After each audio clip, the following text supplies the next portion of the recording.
very symbolic. It is saying 70 years later, here you go, we recognize you recognize your right to Jerusalem, even though at the time when you made your Declaration of Independence, the deal was that the city would be internationally administered. But more importantly, this year marks the year of the deal of the century, what they call the deal of the century. That was initiated by the United States, and the persons that were in charge were Jared Kushner and Donald Trump themselves of this deal of the century. This deal of the century was supposed to continue advocating a two-state solution for Palestine. Okay, so the partition. It was supposed to do so, but actually the deal is exactly what the name suggests. It is a deal, it is a business deal. In which the most important part of the deal basically was evicted and not invited to negotiate. It is a unilateral deal between the United States and Israel. And this is very important when I talk about evicted and not invited to negotiate. It shows the consistency of Zionism in Palestine. It is always we make the decisions and you have to apply them. And the United States has shown, especially it has shown for a long time, but here now, especially under Donald Trump, that it was totally aligned with Israeli politics. And since we are talking about religious groups, part of this alignment that Trump feels for Israel comes from his sympathies for one group among American Christians. I mean, they are present everywhere, but they are more powerful in the United States, the evangelists. Anyway, so we have seen it recently, and as we have been witnessing a wave of normalization between certain Arab regimes, and we are talking about UAE and Bahrain, who just signed normalization agreements with Israel under the patronage of the United States. And I would like to note something, that these regimes are noteworthy for a couple of things. First, they have never been at war with Israel. They have never had any problems, political or geographical, or any problem with Israel. So them normalizing their relations with Israel is actually not meaningful, since there was nothing to normalize in the first place. Second, both of them are part of the Saudi-led coalition against Yemen. And this is very important for us, both countries, UAE and Bahrain. So you can see how this doesn't just affect Palestine, but it affects the whole Arab region and the whole Middle East. And one has to remember that Bahrain's ruling class or ruling family has allowed Saudi Arabia to intervene on their soil against the internal protests that emerged during the so-called Arab Spring. So we can see here clearly a coalition of countries that are aligning with the United States and that are ready to do anything to get the support of the United States, even if that means normalization with Israel. So let's go back to this American deal. And this American deal, presented as a peace initiative, has actually in all its steps and the clauses that are part of the deal have been actually perpetuating the settler colonial administration of Palestine and the Palestinians. Just think that around 20% of Israeli population is Palestinian. We have almost the same population number both in Israel and in the occupied territories, and we have almost around 7 million. I don't want to confuse you with the numbers, I haven't checked them, but almost 7 million Palestinians outside and who count as refugees, of course. And if all these steps in the deal of the century work and Israel and the United States reach their way or get their way, these refugees, these Palestinian refugees, will not be refugees anymore. Will not be considered refugees anymore, meaning that they will not be able to go back to Palestine, whatever the solution that is found is. And this is very important because here we are talking about Jerusalem, and Jerusalem is the second most problematic issue in the Palestine question after the refugees. These are the two issues that never could find any solution or any total ground during the negotiations, whatever we think about the negotiations. Anyway, in all this, we can also see that neither the Arab League nor the Organization of Islamic Cooperation have shown any firmness or even productive opposition to what has been happening for the last decades. More than that, we have seen silence. They always take a lot of time to answer all these decisions and talks that are happening.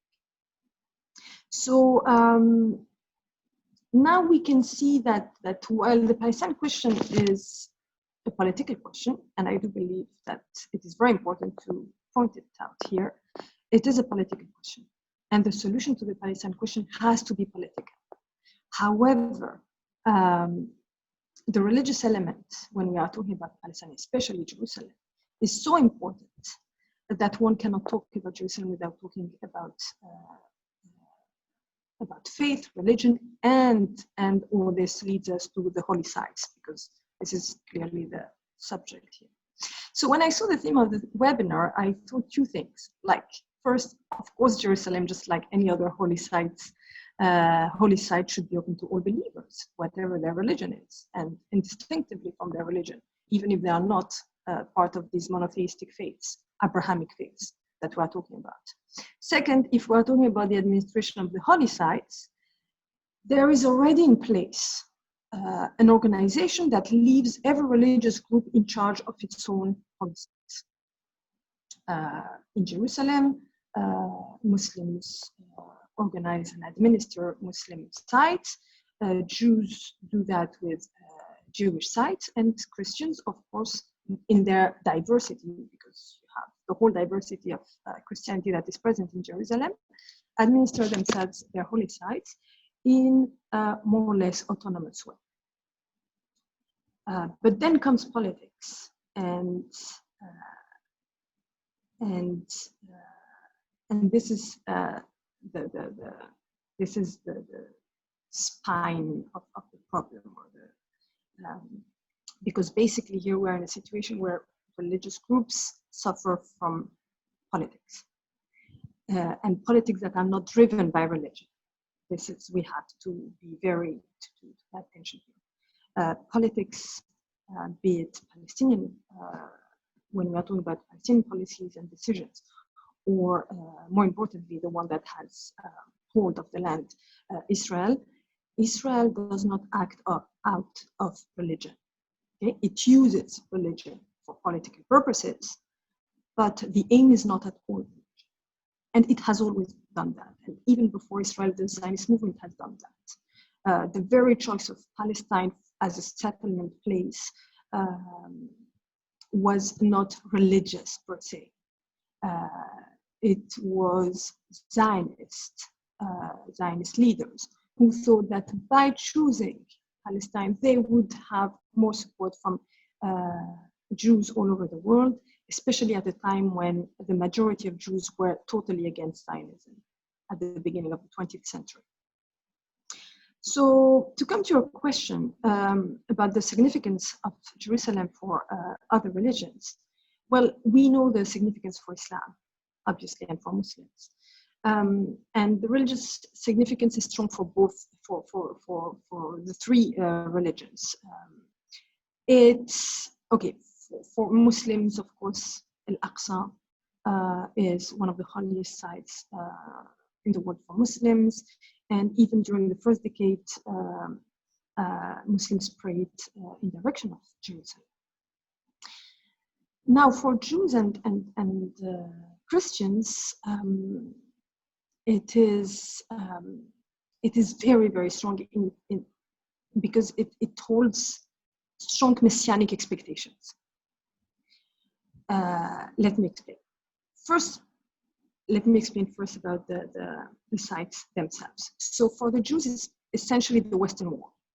This wall, when you see the pictures, this wall that is underneath the mosque. Okay, so it is the site of the remains of the Second Temple. Also, Jews pray facing Jerusalem, and more importantly, and this is what links here Christians and Jews. In rabbinical teachings, it is believed that the temple will be built again when the Messiah comes. So there is this belief that the Messiah will come and the Jews will go back to Jerusalem at that time. For Christians, we have the main site is the Church of the Holy Sepulchre that is in the center of Jerusalem's whole city. And the Holy Sepulchre marks the place where many Christians believe that Jesus was crucified. They think that Jesus preached in Jerusalem, that he was crucified there, he was entombed there, and he resurrected there. And more than that, he will resurrect again. So this is the most important part here. For Christians and Jews, Jerusalem holds a strong messianic expectations. And that is it. I see. So it holds the both equal significance for all the three Abrahamic religions. Yes. So, well, I would say that it holds even more significance for the other religions. I see. Yeah. So, like since you said in earlier where during the 70th independence of Israel, the U.S. has recognized Jerusalem as the capital city of Israel, without consulting Palestine and the Palestinian Authority. But obviously, like when we talk about this kind of recognition, we know that it is very important for the Israelis or for the Zionist people in Israel and around the world. But and also we sort of understand that through this, Muslim become the victim of this through this declaration, because like their land, our holy land, is being snatched away by these people. But what does this declaration has? What does this recognition of Jerusalem as a capital city of Israel by the United States has on the Christian people, or the Christian people that's living both in Israel and the Christian people in Palestine? Like we never really get to hear about the sides of the Christian people that's being affected by this. Okay. Thank you for the question. Okay. Basically, it's a bit complex here. First of all, I would like to raise your attention again, and I think I will be doing this quite a few times, on the fact that the most important impact that the decision has had and continues to have is that it shows that Israel will continue settler colonial enterprise and the U.S. willingness to support Israel in its decision, and more than that, they decide unilaterally, both of them, to get the status of Jerusalem. Whilst it was an arduous point that was supposed to be talked about during lengthy negotiations. Now, I'm basing all this on the idea that, on the two-state solution, okay? The idea that they won't implement two-state solution. So all this is only based over that. So basically, both of them say in their divorce, they still say that they believe in a state solution, right?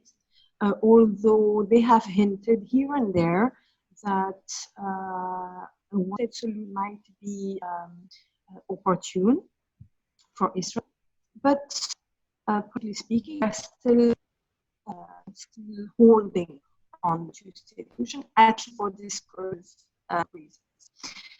So the biggest impact is, of course, on colonialism itself. Basically shows that Israel has no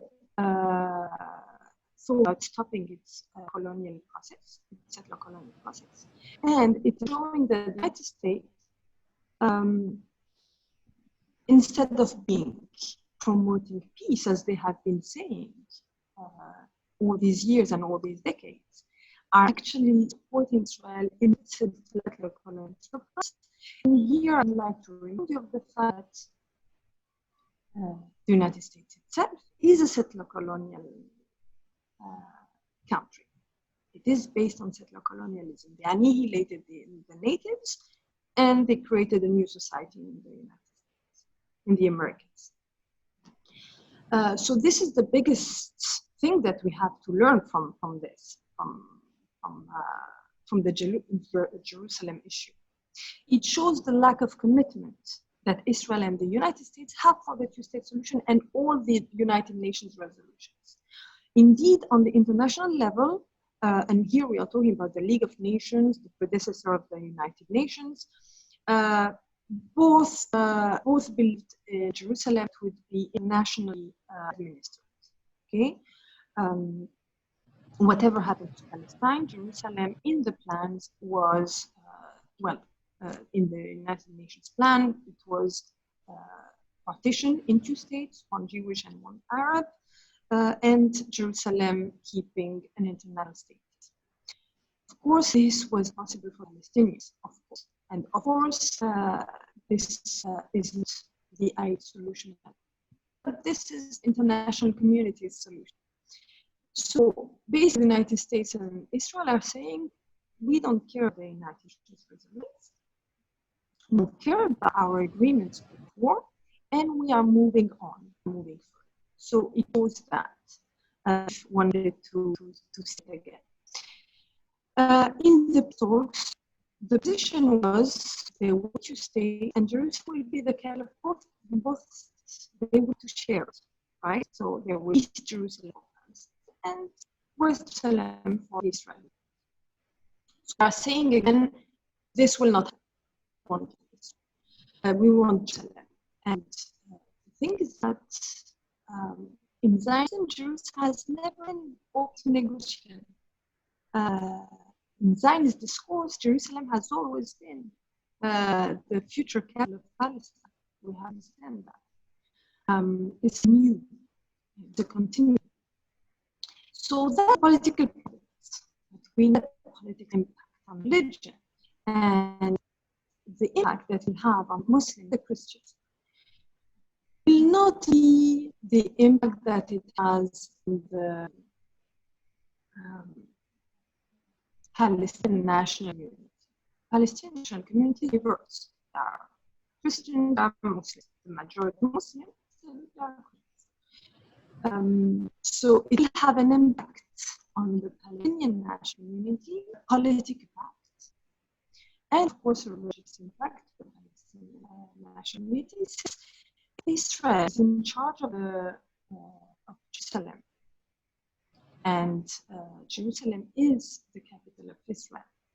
Then the status quo that exists today, which is each religious group administers its own religious sites, however it works.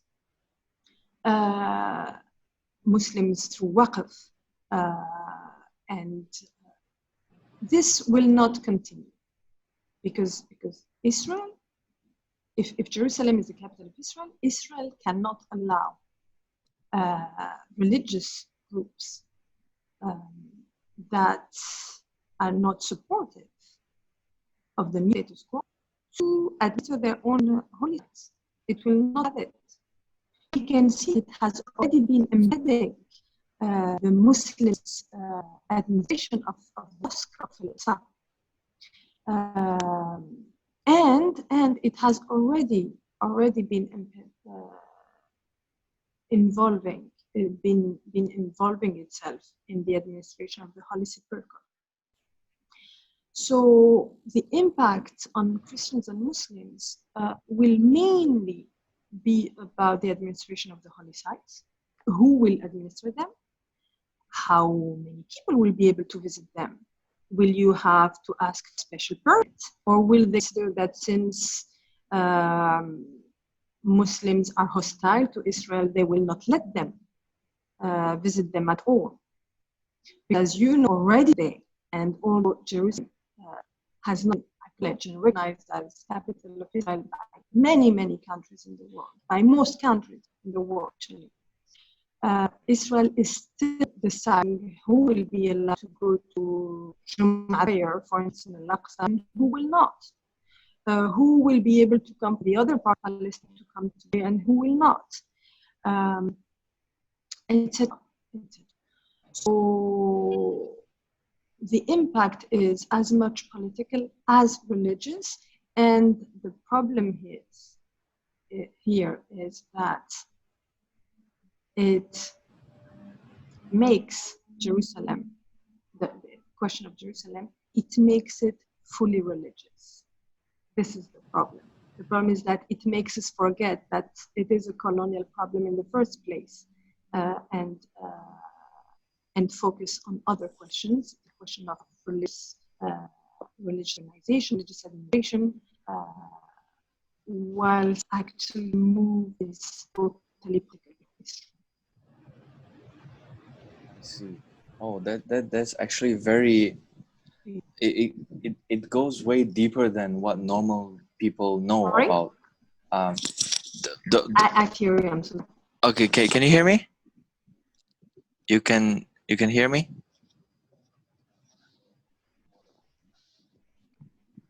Hello? There's a problem with my. Hello, can you hear me? Hello? Yes. Okay, you can hear me. Okay, I'm sorry. So with what you just explained to us, now then I realize that the whole situation is actually way deeper than what we usually see on the social media. Because on the social media, it's usually just something very simple, just a couple of lines like, oh, this is what's going on with Israel, this is what's going on with Palestine, and this is what's happening, this is what's happening, and that's it. And they don't normally show this in depth of informations like what you just told us about the from it went from a religious problem to a fully political one, and then like how Israel is just using its religion to fuel the Zionism that is going on, to mask support from the Jewish people from around the world, and hence like the problem, it's just never going to solve itself. So thank you very much. Yes. Can I just say one thing, Yeah. one last thing, because you asked me about something and I forgot about it. But the religious, Christians and Muslims outside. Yes. What impact does it have on them? This is very long and it would need hours of explanation, but there is one thing that I mentioned before, the evangelical church in the United States, and how it had an impact on policy making, especially when it comes to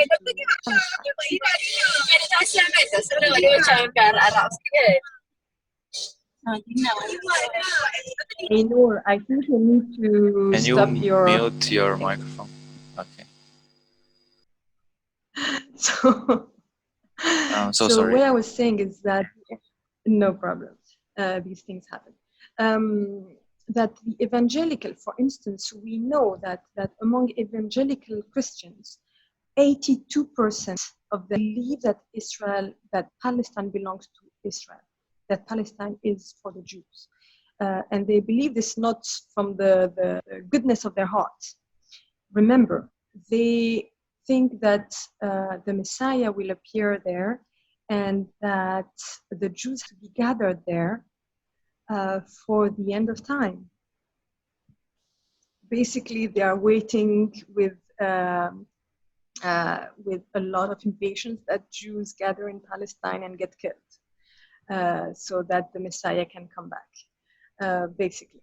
So you have to understand that the impact is that, okay, so we know that 82% of evangelical Christians believe that that Palestine actually belongs to the Jews. So that Israel has a right over Palestine. And this is very important because there is a diversity. Just like there is a diversity in Islam and among Muslims, there is a diversity among Christians. If you take the number of Protestants, overall number of Protestants, the evangelical church is part of Protestantism. But if you take the overall Protestants, this number, this percentage drops to 47%. Meaning that among the evangelical church, 82% of the Christians believe that Palestine is for the Jews. And among the whole population of Protestants, only 47% believe that. So you see that the evangelists are very much overrepresented in this number. Yes, so basically you have people who have acclaimed the news, who are very happy about it. Those people who believe in in Messianism were very happy about it. And others, among, of course, Muslims, but among Christians too, especially the Greek Orthodox and the Orthodox in general, they receive the news with grief because, for instance, the leader of the Greek Orthodox in Jerusalem wrote a letter to the Israeli government, telling them that this would just fuel the problems that already exist there, and that it will make political questions seem religious, and thus fuel religious sentiments and hatred among the believers. So here you have a sum. Thank you. Thank you very much, Dr. Kanta. We still have a couple of questions left, and I would like to direct these questions to Brother Muslim. According to,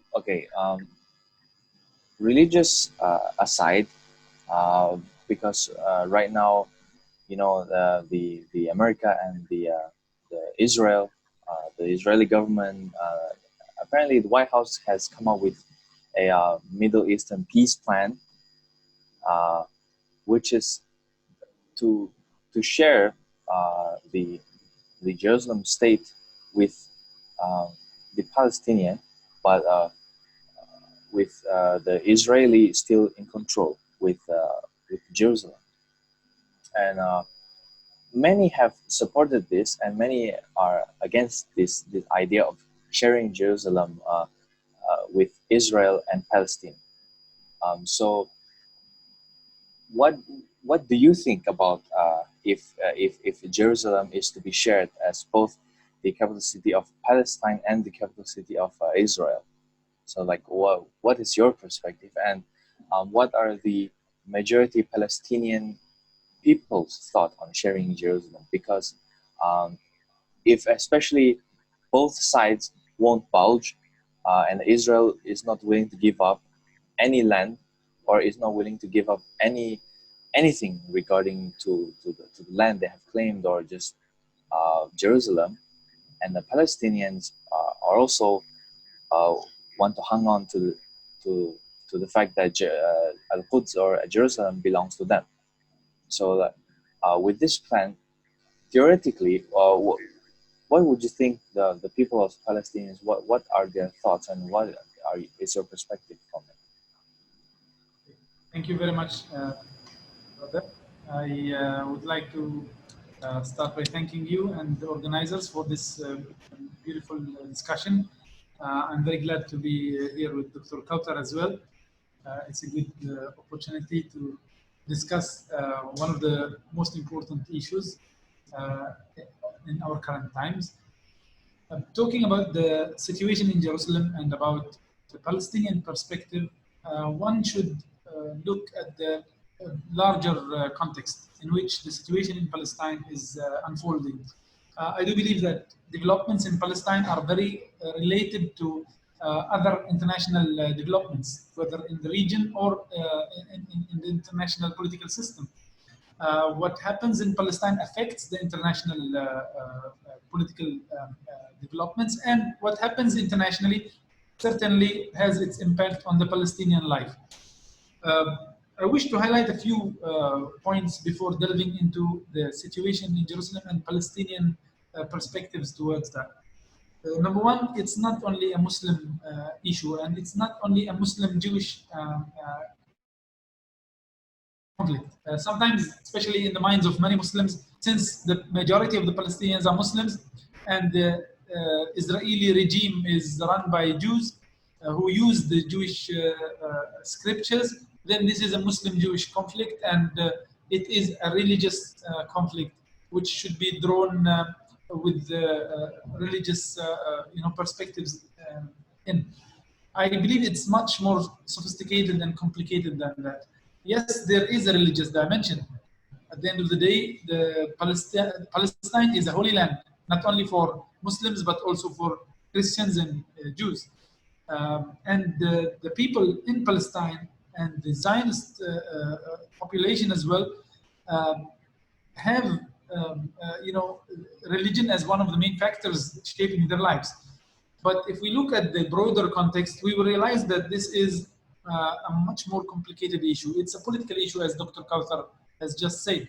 In fact, the whole situation in Palestine has resulted from power politics, from the competitions between superpowers. About 100 years ago, when superpowers were clashing in the World War, uh, Palestine was one of the territories of the Ottoman Empire which became prey to superpower interests, and the British and the French in particular drew up the map of the Middle East, and Palestine was one of the victims of this,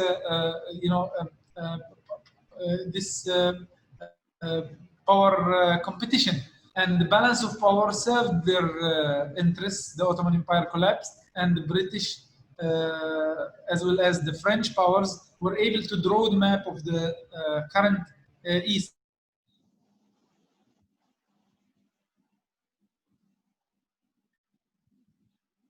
Dr. Muslim, you freeze.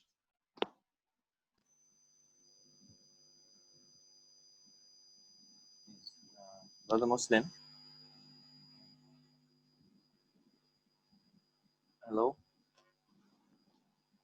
He's been disconnected. Ah. Shall we text him?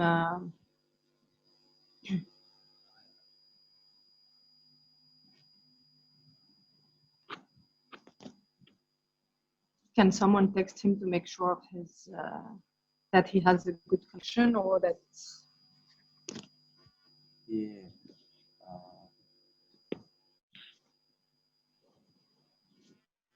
Oh, he is disconnected.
maybe we can open for questions or comment until he rejoin again.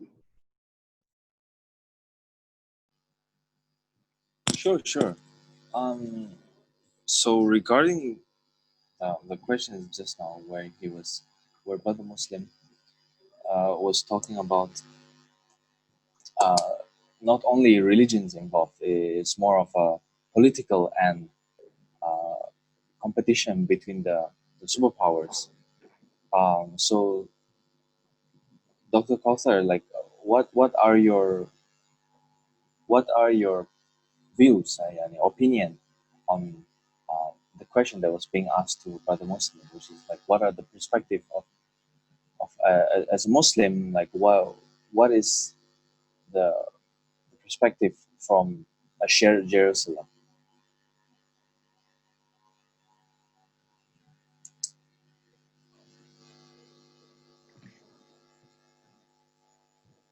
Maybe you need to unmute, unmute Dr. Kauthar. Okay, yeah, Okay. indeed. So you are actually asking me a trick question here. Oh, he's back, so he will be able to finish. Alhamdulillah. Now, I'm sorry, the internet went off just now. I No. apologize for that. So I have to change my location. Okay. Is it clear now? Voice Yes. clear? Yes. Okay. So I was saying, that there is a political dimension to the conflict, of course. There is a religious dimension as well.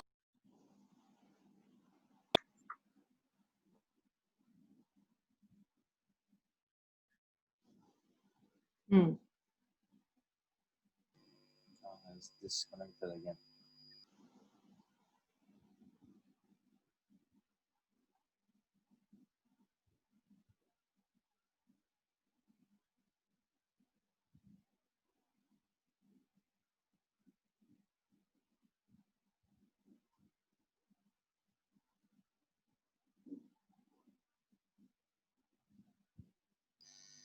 Let me message him.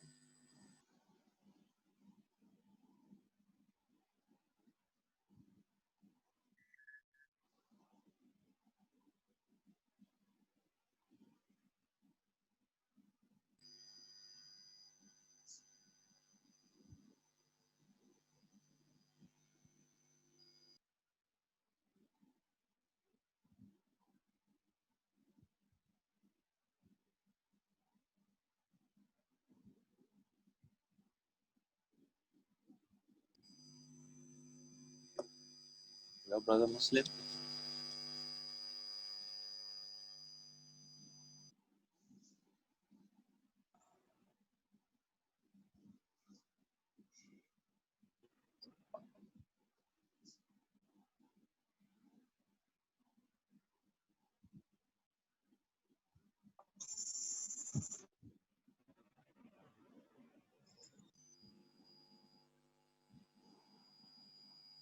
Hmm.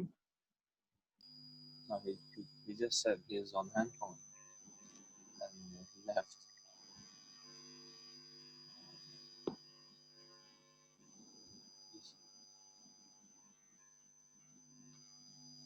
So we keep losing him. Do you want me to proceed with the other questions and then leave him to the... Sure, that would be nice. And So, because I think that he wants to reply to that question. oh, So- yeah. Okay. So the next question, this is directing to Dr. Kauthar. Obviously, we know the current situation that's going on, which is the very hostile between the Palestinian and the Israel on the whole. Is he back? No. Okay.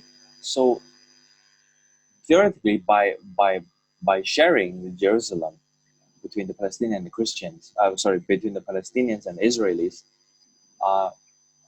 would that be a solution to what's going on? Would that actually bring peace to the Middle East, especially the Palestinian area? restore peace between the people of the three faiths and the people of two different nations? Okay. So the thing is, it's a complex question, and I can see where it comes from. Now, let me tell you about where I come from.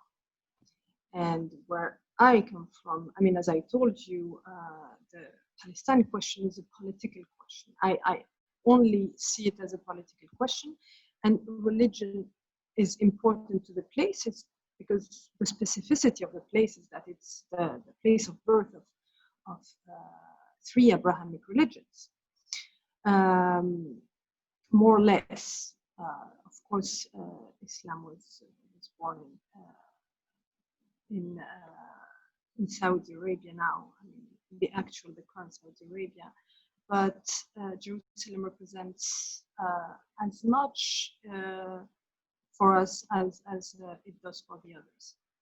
So it is a complex question, because complex and easy at the same time. So I do address the Palestine question only in political terms, with impact on religion and with uses of the religious sphere into the political discourse whenever we need it. I know that from here, the Palestine question is more seen as a religious question.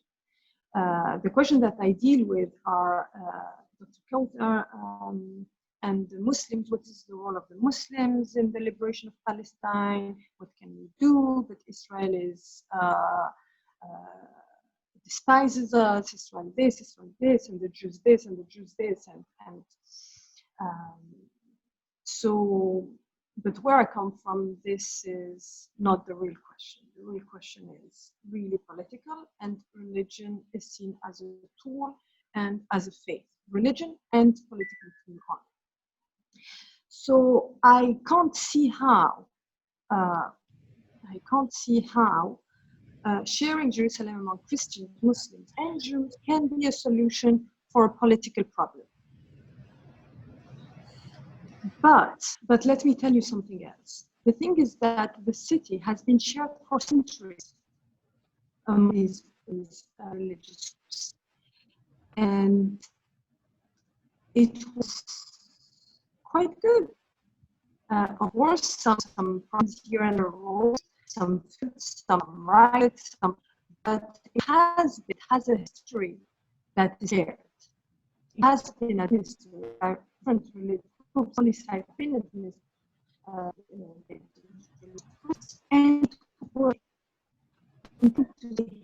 Zionism disrupted history and colonialism. I want to say that in this time you have forms of colonialism. You have colonialism, imperial colonialism, and you have settler colonialism. And this is important. It's important because both colonialism were used to disrupt the history of this time. So until Zionism appeared, people were living quite peacefully. Given the times, of course, not idealizing it, but in the times. Zionism disrupted. Zionism introduced separation, because Zionists want to be separated. Zionists, amongst the Jews, wanted separation. In their counter-regime countries, they wanted to move out. They didn't feel that they were first-class citizens, so they wanted to move out. And in Palestine, everything they did since the immigration, the Jewish wave immigration started, was separate them from the local native population. So what I'm trying to say here is sharing Jerusalem among Christians, Muslims, and Jews as religious groups can be a good step forward for reconciliation, but it is not revolutionary. It has been that case. It has been the case for centuries. Zionism and Israel disrupted this. by separating them and by leading them to overview the religious question separately and differently. I hope this gives you elements to answer your question. But to sum up, I would say that sharing Jerusalem among Christians, Muslims, and Jews, yes, why not? We can keep the status quo, for instance. But since the question is political, this will not change the political solution, the need for a political solution for Jerusalem and for Palestine. I see. I think maybe I should have worded it better. What I was trying to mean is the main point is that would it solve the crisis that's going on if the Israeli government and the Palestinian government came to an agreement that the Jerusalem would be ruled by the both countries, and as you said, it would have pretty much no impact on the free religious groups because this has been going on for a long time, ever since before. But it's just that the Zionist regime has disrupted the harmony of the free religious groups sharing one land. But if the plan were to go into action, which is like the land of that has been taken and Jerusalem and such, like Israel and Palestine, the government has came to an agreement to coexist, co-rule such lands. Will the crisis that's going on right now be solved, or at least be dampened by this agreement? Okay, I understand now. And I will tell you something. First of all, there are two problems. First of all, what's happening there is not a crisis. So you can't find a solution to a crisis. It's not a crisis. It is a process. It is a colonial process that is happening that has never ended, despite the creation of Israel. It has never ended. It is ongoing, and there is no way it will stop unless it is stopped. Because this is the core of Zionist thought, of Zionist ideology. And once again, I want to clarify, Jews and Zionists are not the same. Most Jews are Zionists, but Jews, it's a religion, it's a faith. Sometimes we inherit it from our parents. Sometimes we choose it. Judaism is not easy to choose because the process of conversion is much more complex than in Islam. So Jews and Zionists are not the same. Most Jews are Zionists. The grand majority of Israelis are Zionists. Jewishness, you don't get it's a religion. You adhere to it. It's from your heart, your soul. And you were born into it. It's faith. It's about faith. Zionism is an ideology, and as such, you adhere to it. You choose it, and once you have chosen it, well, Zionist program and Zionist ideology are very clear. Zionism doesn't stop until it reaches its goal. And the goal of Zionism as a settler colonial state is to have all of Palestine. They are not planning on stopping. So this is one thing. The second thing I told you before is it's not a crisis, it's a colonial process. A crisis, you have two belligerents. They have the same power, they can negotiate on the same basis, they have the same strength or similar strengths, they have the same tools or similar tools, and they can negotiate equal to equal. We are not in that situation. We are not in a situation of a crisis. We are not in a situation of conflict. We are in a situation where we have one settler colonial state and one colonized space. Because you say government, and I guess you mean the PA, the Palestinian Authority, and the PA has not had elections for years. The PA is not representative of the Palestinians. The PA cannot do much except what it has been created for. And we have to remember that the PA was created after the Oslo agreements, after the Oslo Accords, in order to by step by step, reach the conclusion of the Oslo Agreement, which never, they never went to other phases. So the PA has strictly no authority whatsoever to decide if they will share or not Jerusalem. They are not, they don't have the political momentum. They cannot make such a decision. The PA does not have the means, the authority, nothing. The PA is an empty shell that either does what it has been created to do, meaning continue supporting the two-state solution and opposing any step that goes in opposition to the two-state solution, or decide that it never had the means nor the support necessary for it to do its work and just dissolve. So the PA doesn't have much choices, in my opinion, to do anything about it. So given that we are not in an equal to equal situation, it is just impossible. I would say it is, yes, it is impossible for Israel, for the Israeli government and the Palestinian Authority to decide that together that Jerusalem will be a shared capital. This was the past. In the past, the international community promised the Palestinians that Jerusalem would be the capital of the two states.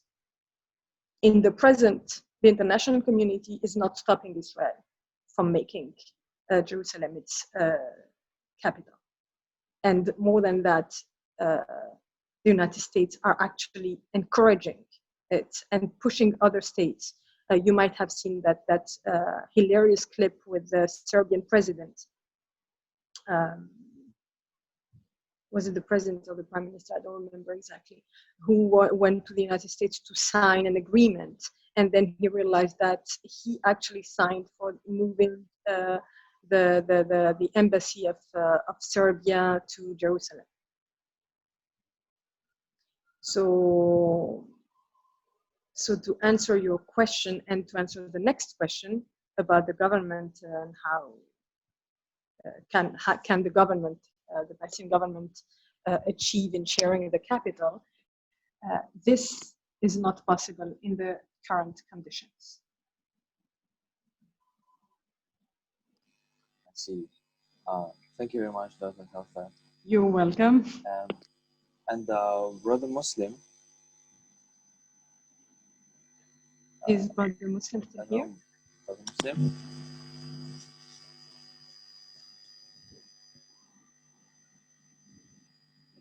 Is Brother Muslim here?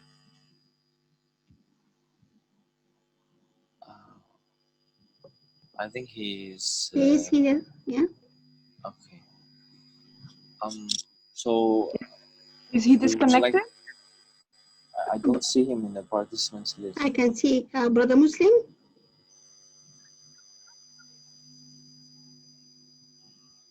Yes, Brother Muslim. Yes, is Yes, my line clear now? Yeah, Yes. we can hear you, but we cannot see you. Is the line clear? Okay, Yeah, it's okay. Okay, can you hear me?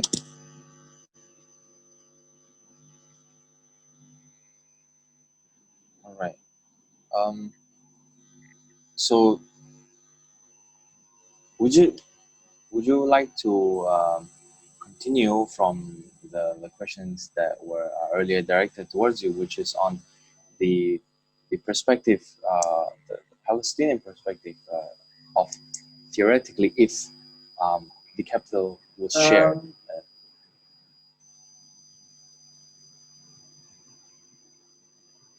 Let me try another network. Okay. Just a second. I'll try another network. Maybe disconnect the video and so that we at least can hear your voice, Father Muslim. Okay, but Disconnect the video and yes. so that Are you? can hear your voice. Can you hear me now? I use a new network. Is the line clear? It's a bit disruptive. Is my line clear right now? Yes, yes. Yes, Is it it's clear? clear now. Yes. Okay, Assalamu alaikum again, and very sorry for the technical errors. I wish to come back to the discussion. So the first point I was raising is that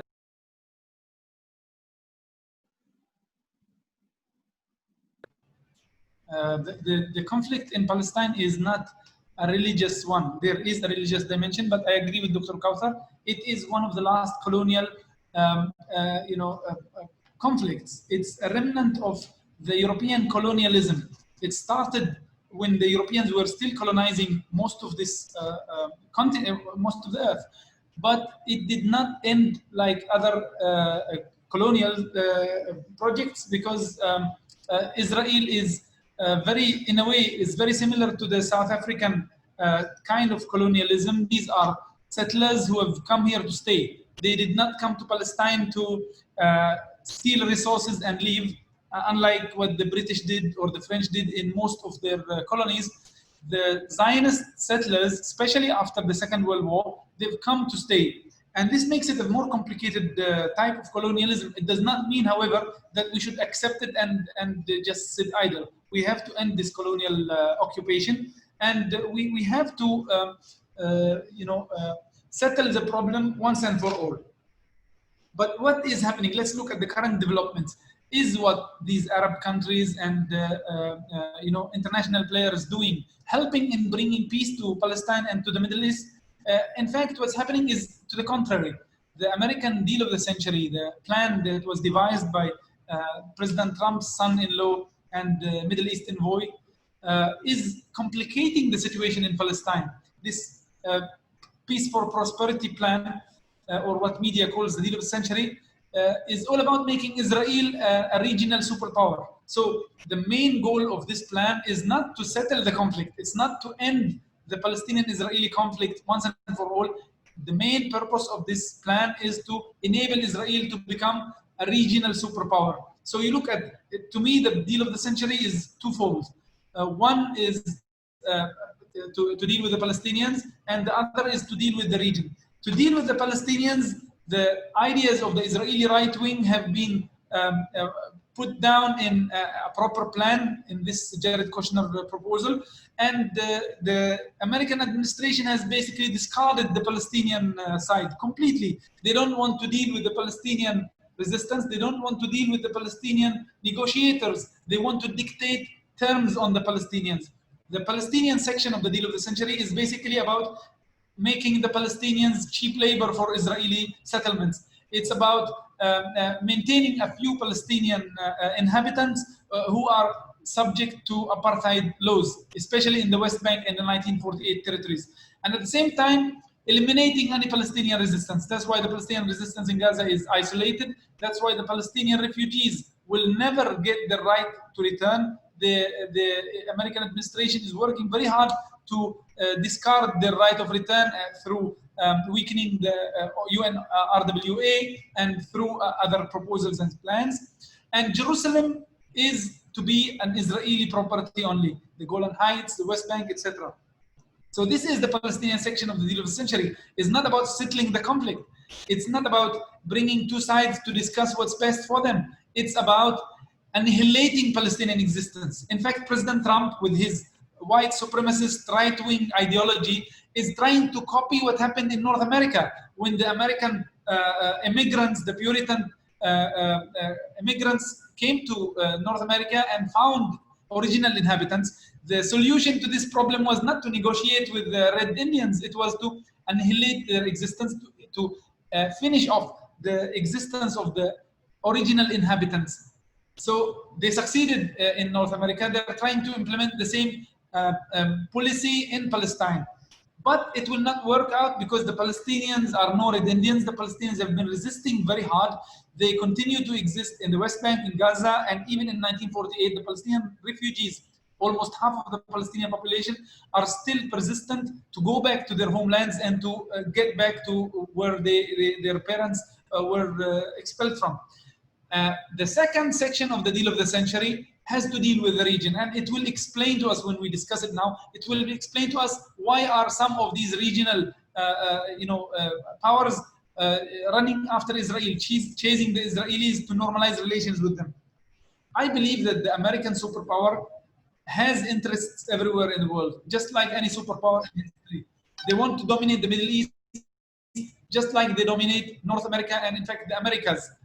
You see, in the Americas, America is the sole superpower. They don't entertain or they don't understand or accept the Russians or the Chinese to come in and have any sort of interests in Cuba, in Venezuela, in the American periphery. They think the same way about the Middle East. In Asia Pacific, America is not the only superpower. In Asia Pacific, they are competing with the Chinese. But in the Middle East, America thinks that they are the dominant superpower, just like in Europe and in the Americas.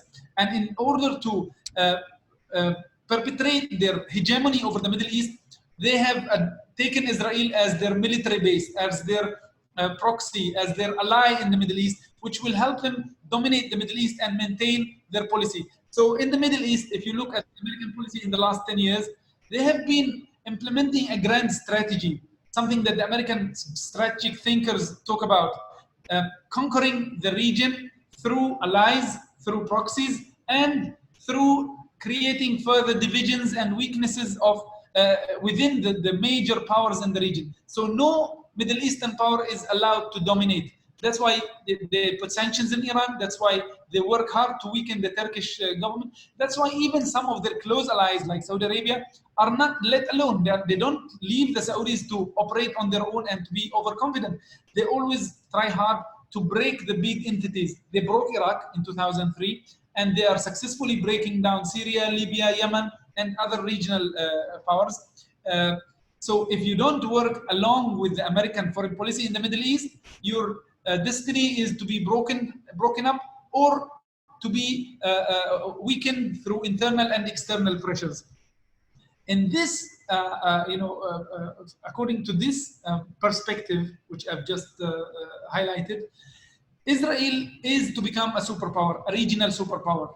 The deal of the century will really facilitate for Israel to become the regional superpower through normalization. The main tool is normalization, bringing Israel to become a natural part of the Middle East, and unfortunately to become the dominant power in the Middle East. Because according to American decision makers, especially the right-wing white supremacists, Israel is an organic extension of their empire in the Middle East. So in order to dominate the Middle East, they want to help Israel become this regional dominant power. That's why you see that the same regimes, the same governments which have been helping the American foreign policy in Libya and Syria and Iraq, in Yemen, these are the same regimes which are helping Israel to be the superpower, the regional leading power. And Israel does not have the material capacity to be the leading power. Israel is not like Turkey or Iran or even Egypt or Saudi Arabia for that sake. Israel is a small territory. Yes, they have nuclear power, but they have not been able to put their house in order for the last few decades. And the Palestinian resistance and the Arab resistance in the neighboring regions have made it impossible for Israel to be a strong, stable regime in the Middle East. That's why, to me, normalization makes no sense. You are trying to make a small, weak country the superpower which dictates things in the region. And in this perspective, any efforts to accept Israel as a regional partner is a betrayal to the Palestinian struggle. The Palestinians have been working hard for the last 7 decades, for the last 100 years, in fact, to end colonial occupation of the land and to have the right of self-determination. Suddenly, some of their fellow brothers are willing to sell them out in order to have good relations with the US. I understand some of these small regimes are under huge pressure from the United States, and some of them think that the best way to win the hearts of the United States and President Trump is to please Israel and to accept whatever Israel is giving them. But you know, that won't last, because it did not last with the Shah of Iran. The Shah of Iran had great relations with Israel. His people rejected him. The same with the previous Turkish regimes. The previous Turkish regimes, they opened their diplomatic relations with Israel, but their people deposed them later on. And I believe the same might happen in these Arab countries. When you betray the struggle of the Palestinians and you go against the public interest, against the public opinion of your own people, of your own nation, you end up losing everything. They might not look at it this way, but I look at it this way. That's why in the context of Israel being a colonial occupation and America having a regional design called the Deal of the Century, whatever resistance Palestinians show is very important and significant. Whatever international solidarity for the Palestinian struggle that we see taking place now is very significant and is very impactful, because we're talking about a superpower trying to impose and dictate its policy and its for the region, and at the same time an impoverished, weak people resisting this and making it difficult for the superpower and its organic ally Israel, making it difficult for these foreign hegemonies to succeed. This is important because in all of the national liberation movements and experiences, it was the same. The Algerians were facing one of the superpowers, but they were able to, through persistence, through hard work, through long struggle, they were able to kick out the French colonization. The South Africans, although in a different context, after a century of humiliation and apartheid and foreign domination, they were able to realize their own self-determination. I believe the same will happen with the Palestinians, and that's why we have to be on the right side of history and support this Palestinian resistance and Palestinian struggle for self-determination and for freedom and liberation. Now, this brings me to your question about sharing Jerusalem. I totally agree with Dr. Kauthar that there was no problem throughout the Islamic rule of the city of Jerusalem in the issue of freedom of worship. The Ottoman Empire, the Mamluks, and whichever Islamic dynasties before that have always allowed people of all faith to confess to their religions and to come and practice their religion freely. In fact, the Ottoman Empire allowed the Jewish migrants who were persecuted in Europe to come over to Ottoman lands in North Africa and in Palestine and the Levant. And these people were allowed to worship in Jerusalem. They were allowed to visit Jerusalem. The Palestinians had no problem coexisting with others. Palestinians, Muslims, Christians, and Jews have never had a problem coexisting with anyone. But the problem was imposed when the Zionist occupation interrupted this long history over 12 or 14 centuries of coexistence, freedom of religion.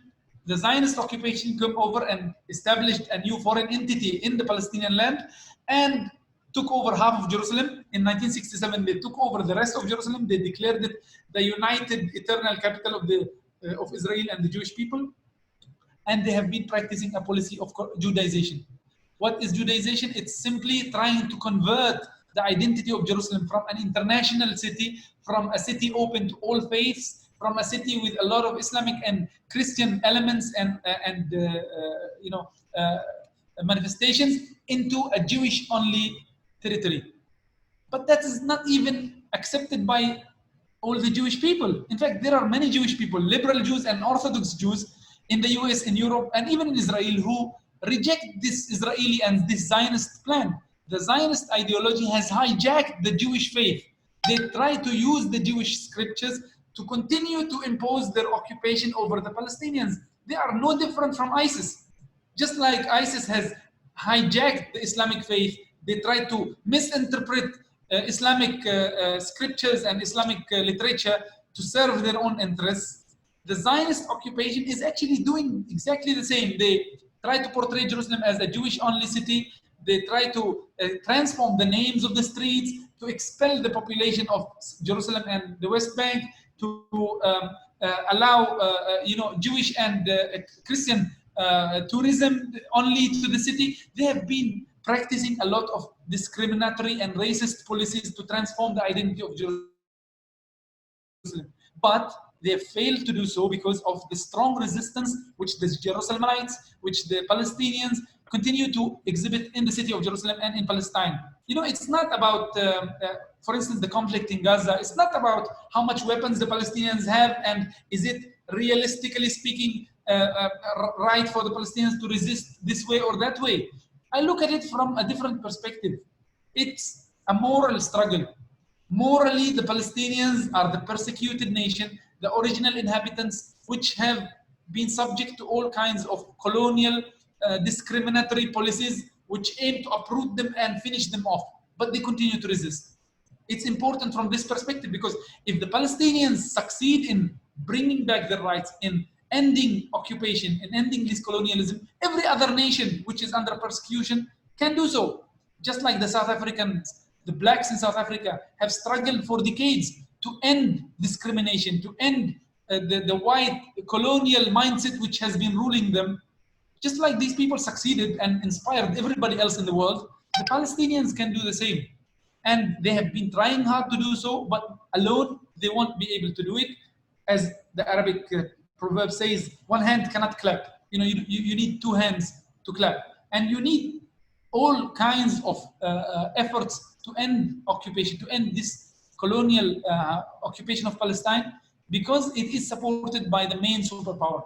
If Israel was another occupation, not supported by superpowers, things would have been much different. The Palestinians have been resisting for a century. We've lost hundreds of thousands of people. Over 1 million Palestinians have been detained by Israel in less than 40 years. Tens of thousands of houses were demolished. We've really worked hard. The Palestinians all over Palestine and in the diaspora, they have worked hard to liberate their land. But we failed because Palestine, the conflict in Palestine was created upon the World War. There was a shift in the balance of power. The superpowers of that time created Israel. They created the British mandate, and later on they handed over Palestine to the Zionist colonial occupation. And Israel continues to exist because of the American support. We have to work hard as Palestinians to end this occupation, but we need the international support. This makes international solidarity very significant. Political, diplomatic, cultural, financial, etc. Without international solidarity, Palestinians might not be able to do it alone. But they're not going to give up. You know, you see the footage of young Palestinians throwing stones at Israeli tanks. You see teenagers in Jerusalem protesting day and night. You see the young Palestinians in the Great Return March in Gaza willing to get shot in an unarmed civilian protest just to tell the world that we're not going to accept to surrender and succumb to this occupation. We are not the ones who surrender. We're going to sacrifice, just like the South Africans made it, the Algerians made it, the Vietnamese made it, the Indonesians made it, and every other nation that struggled for freedom has made it. We will make it, but we need your help. We need your support. So again, just to conclude, there has never been a problem in sharing a religious site. The problem has always been the political occupation, the agendas of these superpowers which imposed the Zionist occupation over Palestine and are now telling all kinds of stories. They're talking about sharing Al-Aqsa Mosque. You know, it's ridiculous that the Zionist movement actually can worship in Jerusalem, but choose not to accept the status quo and choose to transform the identity of the city and take over the mosque itself. So you see how the mentality, this arrogance, this mentality of superiority, they really have a superiority complex. They think that they're better than others, so they can go and choose other people's religious sites to transform them into Jewish temples and to worship over there because they're strong. Once Israel's power is weakened, the struggle of the Palestinians and their fellow supporters internationally is going to pay off, and they will change their mentality.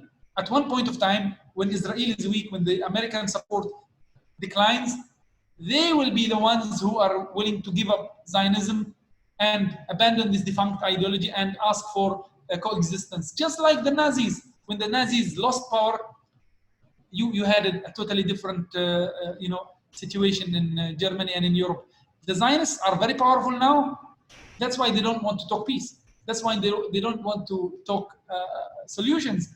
That's why they only want to perpetrate their hegemony. Fine, we will resist that. See, so as we know that before a long time ago, during the time of Yasser Arafat, there was the Oslo peace process or the Oslo Accords, where the Israel and Palestine, where the Palestinian Authority was created to self-govern within the Palestine, and just like Dr. Kauthar said, to continue support the cause of the Palestinian people and the government. So, and many have said that the Oslo peace process has failed, has really failed, even though it was signed once it was started in 1993, and there were many peace processes signed, and even there was one Israeli-Jordanian peace treaty was signed, but without the Palestinians. So, in your opinion, how did the Israeli-Palestinian, the Oslo Accords, fail, and is there any way that it can be improved to really achieve peace if the international presence is pressuring Israel to do so? That's for me or for Dr. Kauthar? This is for you, for Brother Muslim. Okay, I'll be brief. I believe the Palestinians did not choose to go to Oslo. They had to go to Oslo. The political leadership of the PLO was under huge systemic pressure and under huge regional pressure. Let's remember that the peace talks started after the collapse of the Soviet Union. So America emerged after 1990 as the sole superpower in the Middle East.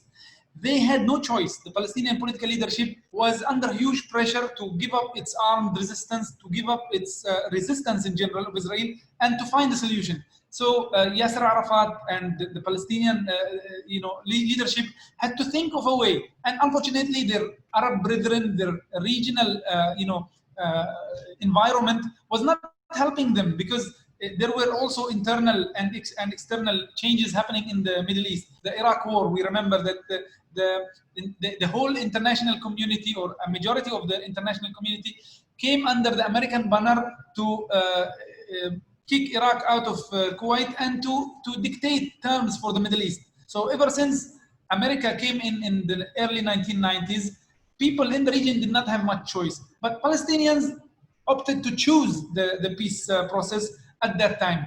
And not all of the Palestinians, of course. Many of the Palestinian factions protested and continued to resist Israel, but many of the Palestinian leaders under the banner of the PLO accepted to go for the peace process. 26 years later, we realized that we were being sold illusion. We got nothing. It was devised that this is the transitional framework, the Oslo Accord, for the Palestinians to realize their state by the end of the transitional period. So by the year 1999 or 2000, we were supposed to have an independent Palestinian state in the West Bank and Gaza. But what really happened is that the Israeli government have used the peace process to give themselves a better decoration, a better image internationally, and to buy time and to create realities on the ground. Within the last 25, 26 years, the number of Israeli settlers in the West Bank has more than doubled. There are almost 1 million Israeli settlers now in the West Bank and in Jerusalem. The Palestinian resistance has been isolated in Gaza, and the Palestinian leaders have been targeted. The late Yasser Arafat, Sheikh Ahmed Yassin, and any senior Palestinian figure has been actually eliminated and killed. So the Palestinians had no choice but to go to the peace process in the 1990s. I'm talking about the political leadership. The people continued to resist. But even this leadership realized that it was a big mistake to go to Oslo. That's why you see now all of the Palestinian leaders united in protesting the deal of the century, in rejecting the American and Israeli proposals to end the Palestinian struggle and get just any state. We're not looking just for just any state. If you saw the plan or the map that President Trump posted on Twitter, which is in the Peace for Prosperity proposal, it's ridiculous. They really are humiliating our intelligence. It's very insulting for the Palestinians that they are dissecting our territories, making them like a small archipelago of islands and territories connected by small roads, controlled by the Israeli police and the Israeli authorities, where we have no control over our air, we have no control over our water, we have no control over our borders, we have no control over anything. So the American plans are an insult, and that's why the Palestinian leaders of all factions now realize that it's time to reform our Palestinian political system, reform our Palestinian national agenda, and to struggle in a united front. Yes, we might not, maybe the regional and international conditions are not very conducive, are not perfect. But if we are united and if we, reject and protest the American proposal, it will fail. For now, our region is not helping, our fellow Arab neighbors are not helping. Instead of strengthening our united front against the Israeli and American plans, some of them are actually betraying the whole struggle and working out back doors for the Israeli occupation to continue to exist. We will resist that. It's challenging, but this is our task, I think, and our job everywhere internationally. The Palestinians resist inside Palestine. We, all over the world, have to create awareness and to expose whoever is betraying the struggle. If a single regime in the Middle East or two regimes in the Middle East decided to sell out and to work with the Israeli occupation, we should tell every other Arab and Muslim country that you shouldn't do so. We should highlight the international solidarity with Palestine, not only amongst Muslims. A few years ago, the Irish Parliament voted to boycott Israeli settlement products. In Latin America, the solidarity movement is high and strong. In Asia, many of the Asian countries, especially the Muslim countries, are protesting the Israeli policies. So we have to be aware of that and strengthen those who oppose Israeli occupation and expose those who are willing to sell out the Palestinian struggle. Dr. Kauthar maybe has something to say on this. Dr. Kauthar?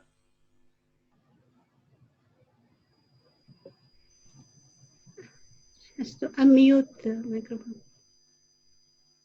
Okay, thank you very much. Yes, so I was saying that I do agree with what Brother Muslim Imran was saying about the fact that the Palestinians did not have any choice at the time when they went to Oslo. The thing is that you have to remember, there are two ways to look at this, okay? The first way is we keep with the time, we keep with our time, and then we analyze what has been happening, and then we can analyze the Oslo agreements. And if you look at it, the Oslo agreements were already void the first time that Israel went and disregarded the clauses of the Oslo Accord. Okay, the first time that it happened. That means that basically a few days after the Oslo Accords had been signed, Israel was already violating the Oslo Accords. As highlighted by Brother Muslim, the thing is that during the Oslo Accords, during that time of the Oslo Accords, they have colonized even more in Jerusalem, in the West Bank. At the time, even Gaza. I mean, Gaza has been deoccupied, but still under strong Israeli control for years now. But at the time of Oslo, Israel was continuing its land grabbing and its institutions weakening, and every discrimination that it could exercise on Palestinians inside the West Bank and Gaza, but also on Palestinians inside Israel, the Palestinians that stayed after the Nakba. So this is one way to look at it, okay? And even this way shows us that the Oslo Agreement and any other peace negotiation that happened afterwards are now null and void by the very actions of Israel and the United States, okay? But there is another way to look at it. And the other way to look at it is to come back to the roots of the question, of the Palestine question. And once you see it, because we have been looking at Palestine, I don't, okay, for instance, I don't believe in the narrative, in the current narrative, but I am still asked questions. I am still asked to discuss about peace negotiations and what can the Palestinians do, and what can the international community do, whilst I don't believe that we are looking at the problem in the right way. For me, the right way is to come back to the roots of the problem. The roots of the problem is that in the late 19th century, there is a group of Zionists that emerged in Eastern Europe and Russia and Europe and created Zionism. These people they did not want self-determination because they felt just persecuted. There are many reasons why they created Zionism and why they wanted to go to Palestine. And one of them was persecution, but another one of them was because they were fighting against liberal Jews in the European countries. They were fighting against something that is called the Jewish Enlightenment, and they were fighting more than that. They were fighting against assimilation. They felt that Jews in Europe had assimilated to European ways, and that it was time to retake it back and go to the land of the ancestors. Not because they wanted to be there. They didn't care about being in Angola, those first Zionists. They didn't care about being in Angola, Namibia, Argentina, or Palestine, or even United States. They were very happy the United States gave them one of the states. So when we come back to the roots of the problem, and we see that there is this ideology, this movement that is called Zionism, and everything that Zionism believes in, and that this Zionist movement is a settler colonial movement. And when we study how settler colonial movements work, and Brother Muslim was right in giving us the South African example. South Africa is the only case in history where an indigenous population ended up, after settler colonialism, living with the settler on new rules, on new ground. Okay, they have been fighting hard, and at first, although it has been, although in Palestine it's quite longer, but at first, every free state in the world was still supporting the white South African government in their apartheid policy. It came later. American movie stars, many American politicians were going to South Africa and celebrating South Africa while South Africa was practicing apartheid on its own black population.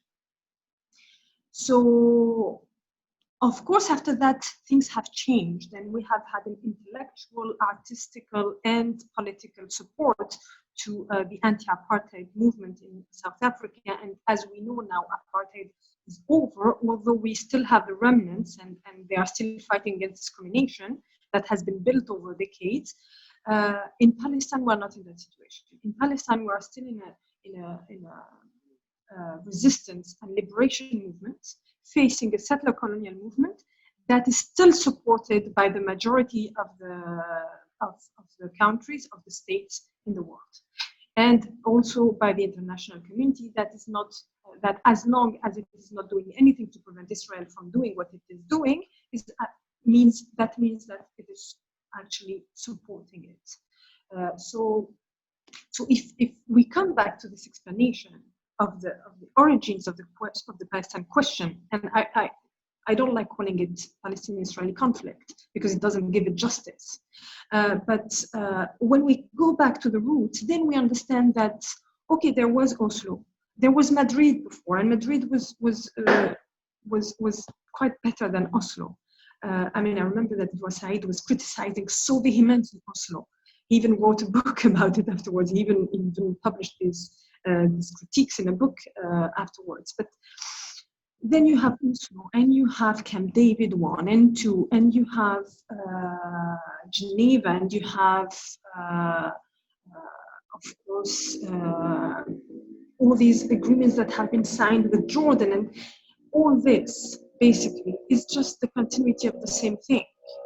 Okay, these are accords and agreements that are based on falsification of facts. If you don't acknowledge that actually what is happening in Palestine is a settler colonial situation, then whatever you come up with, you can't come up with a peace plan that answers the Palestine question. So to your question, can we revive the Oslo Agreement? Can it be salvaged, or can we go back? Unfortunately, no, we can't. We can't go back. We can't salvage something that was a mistake in the first place, and that is based on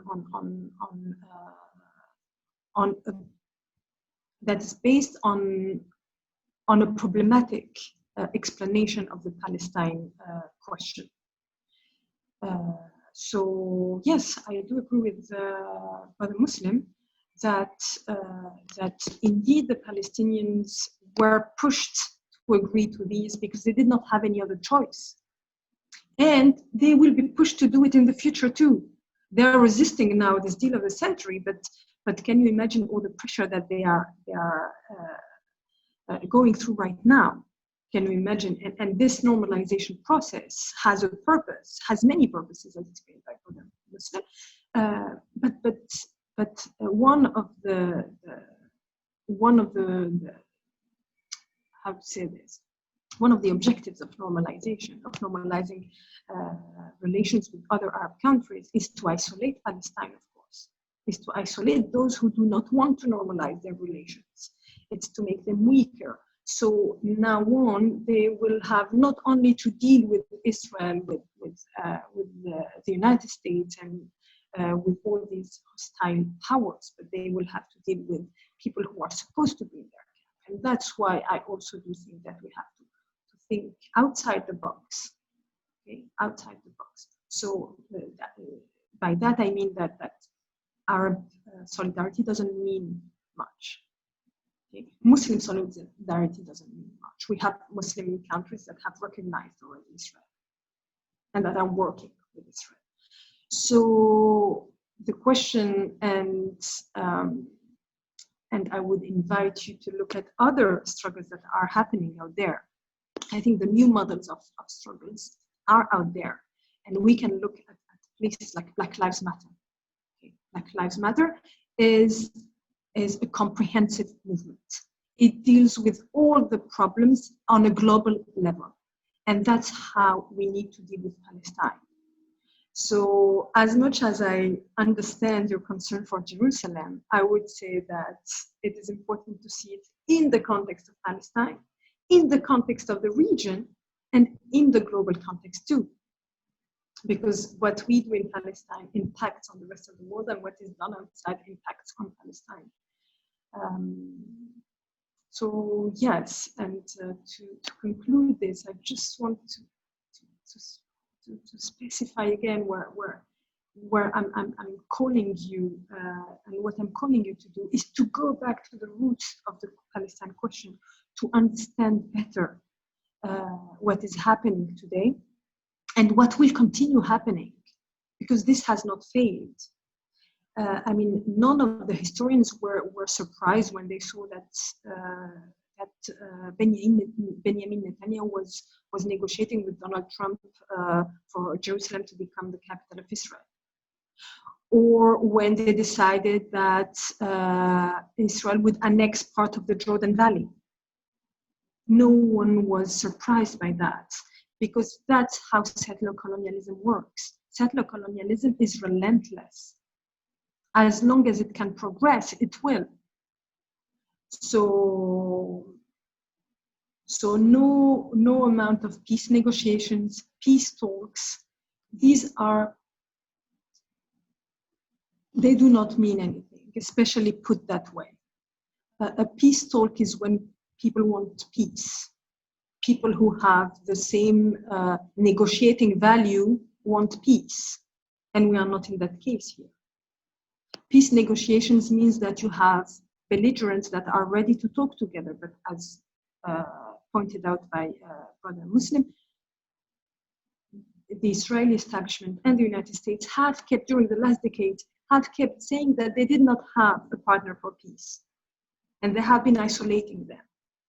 So now this is the next phase of the process. The next phase of the process is we have isolated the Palestinian leadership and Palestinian power of decision-making and gathering and organizing and organizing a united front. And that was done through occupation. Remember that we are in a situation where Palestinians are scattered all around the world, and making political decisions for the future in that situation is far from being easy. It is even almost impossible. So this was the first phase, and we are in a new phase that is settler colonialism taking its course. It has never stopped. The only time that it has stopped is after 1949 and until 1967, when the West Bank was under Jordan and Gaza was under Egypt. That's the only time that it has stopped. As soon as it could take Jerusalem in June 1967, it has started again its colonial enterprise. So I guess that what I'm trying to say is that we need to look at Jerusalem as one of the elements of the bigger question. And I know that you are UNESCO club, right? So basically UN is like your bread and but unfortunately that means being very, very critical towards the UN that has actually until now only shown that has not shown the right way, be it in the Palestinian question or for other questions. And but all this, it's because of its own birth. I mean, the UN is, after all, the successor of the League of Nations, and the League of Nations had been built by colonial powers. So we are faced with international institutions and international laws that date from a period that where colonialism was still a norm, and we have to change that, I think, and that's your job. All right, thank you very much. So as a last question, the final question, and I'm pretty sure that everybody can benefit from this. As someone who is just not currently situated in Palestine, or we cannot directly contribute to the struggle or to help with the people that's currently in the struggle, what can we do to facilitate or to help or towards the goal, or the goal of wanting Palestine to be free again? Is what are the things that we can do today or as now from the place we so are? many things. So many things. Is the brother Muslim here? I think he just left. Oh, okay. So, well, it's a pity because he knows what you can do in Malaysia. I mean, he's one of the organizers. But I would say that there are so many things to do. Being outside Palestine, and I'm saying this also because, okay, I used to go to Palestine because I'm French. So I used to go to Palestine. And then I have been banned by the Israelis, of course. So I had to think, what can I do? I used to go there to be an activist there, now I can't be there, so what can I do? And actually there are so many things. First of all, read. Lectures and try to understand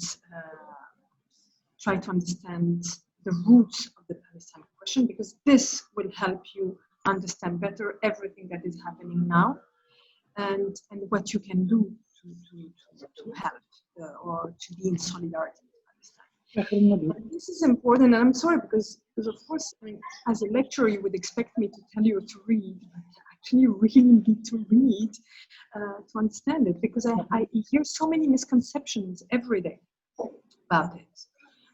So many misconceptions. And to understand even the things that we have tried to convey, you need to read and watch lectures and fortunately, those people who are fighting for a fair solution to the Palestine question, they are very prolific in their writings and videos, and the solidarity movements around the world are posting lectures and videos and talks. So the material is there. There is material for you to understand in a deeper way what's happening. And indeed, I would say that Instagram is not a source. I'm sorry to say that the social media is not a source. Social media is made of one sentence too, and it's mostly slogans, and you don't delve deeper. You need to go deeper. Second thing, wherever you are, Palestinians are organized. Palestinian has a very important diaspora outside Palestine, and refugees that have left the refugee camps and went elsewhere. They are very well organized, and they organize usually activities everywhere. In every country in the world, you find things that are done in solidarity with Palestine. Brother Muslim is one of them. Here in Malaysia, you have them in Thailand. I heard about it also in some places in Vietnam, and there are activities out there. But the last decade and a half, there is this campaign and that has grown, which is the BDS campaign. And I think that the BDS campaign is the closest thing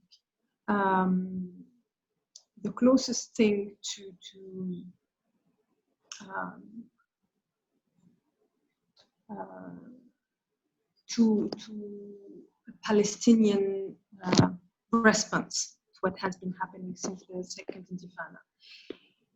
And so if you want to get involved, this BDS campaign is the largest campaign in Palestine and in the Palestine solidarity movement outside. It proposes many activities. And as you know, BDS stands for boycott, divestment, and sanctions. So at your level, you can maybe act in order for your country or for companies from your country to divest from Israel and from Israeli companies that support Israeli colonialism. Also ask for sanctions. And of course boycotts. And the thing about boycott is you might say, but yes, but in Muslim countries we don't have that much to boycott. Well, actually you do. I remember that the first year that I came here, there was this music festival in Penang, and one of the jazz musicians was a notorious Zionist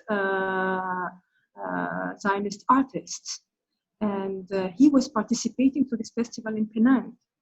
And Penang is in Malaysia, a Muslim state that says that it is supporting the Palestinian cause. So boycott, and even some of the products are from Israel or are originally from Israel, but they have been transferred in other places.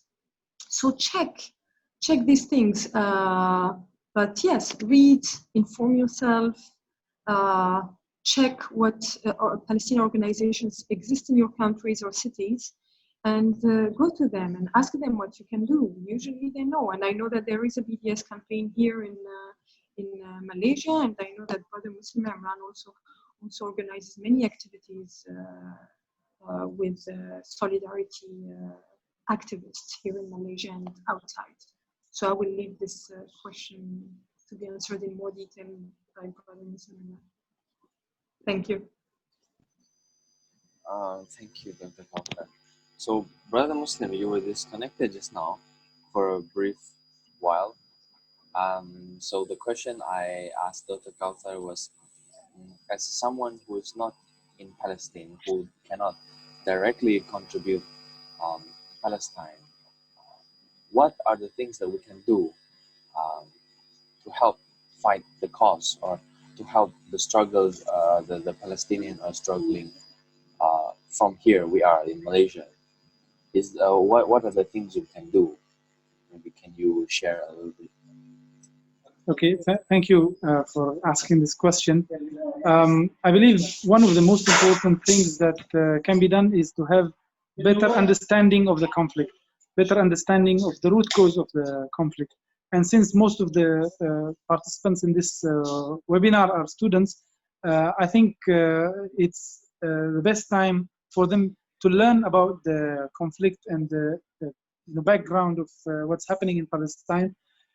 Students have ample time and have less responsibilities compared to working people or to people with social responsibilities. So it's the best time you just go grab a book, find a documentary, find a novel. There are a lot of resources about the Palestinian issue in all languages. You will find resources. We'll be very happy to share some of our resources here in PICOM. We have our own library focused on Middle East and Palestine. We'll be very happy to share other material as well. What students have to do first is to understand the conflict, and that applies not only to students, it applies to everyone interested in international affairs. To better understand the conflict and how to solve it, you will need to have a good idea about the root cause and about the background of the problem. In the case of Palestine, one of the very important keywords is Nakba. Once you understand what Nakba is, why Nakba happened, and what happened after Nakba, you'll be in the best position to understand the developments and how you should contribute to end this misery and this agony. Once there is a good understanding, I think action will certainly follow. Whoever has sympathies and understands the Palestinian problem will be in a good position to contribute in all means possible. One of the main contributions is activism. Join one of these many NGOs which are working on the Palestinian issue. Use your social media as a platform to propagate information about the Palestinian issue. And to be honest, Palestinian content is subject to a lot of discretion and control and discrimination online. I have had my Facebook page closed many times. I know many Palestinian activists who have had their Facebook accounts and pages closed on several occasions, my Instagram page as well. We are subject to a lot of discrimination when it comes to the social media world, but not everybody is subject to the same restrictions. So I'm very hopeful that each and everyone participating in this forum will contribute through using their own social media. So understand the conflict and start activism, start with your social media platforms and by joining one of the activities and the groups that are working for Palestine. We'll be very happy here in PICOM to receive anyone interested to get the resources or to discuss ideas how to advocate the Palestinian struggle. And I believe there are many non-Palestinian activists who are dedicating their time, concentration, and ideas for the Palestinian struggle. You need to also work with these people like Dr. Kauthar, who was with us in this webinar. So I believe that having this program is a good step forward. Please have more of these programs and activities and engage more Palestinians, more Palestinian activists as well, and more people working on the Palestinian struggle. And eventually, at one point of time, things will change. You know, superpowers never remain in power.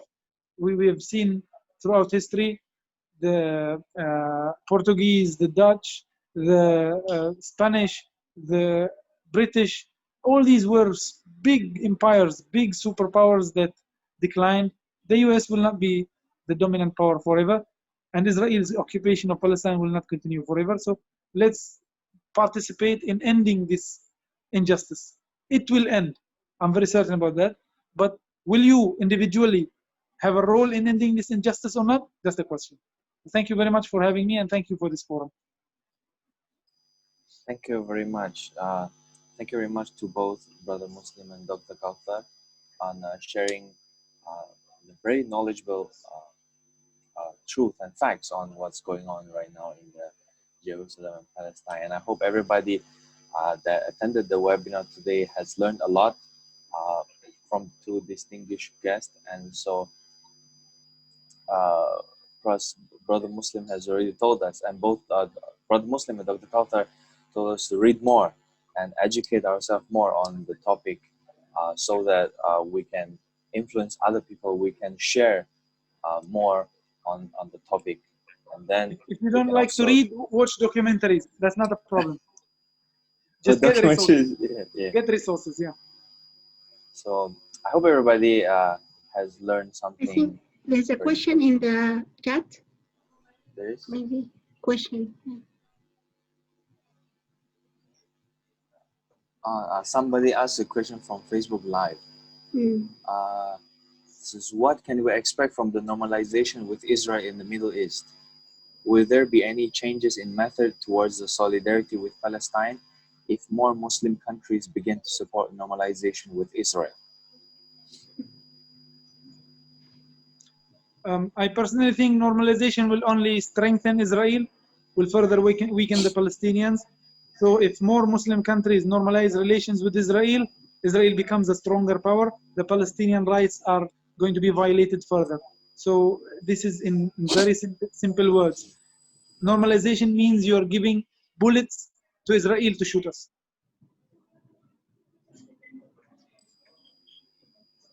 Is there any more questions?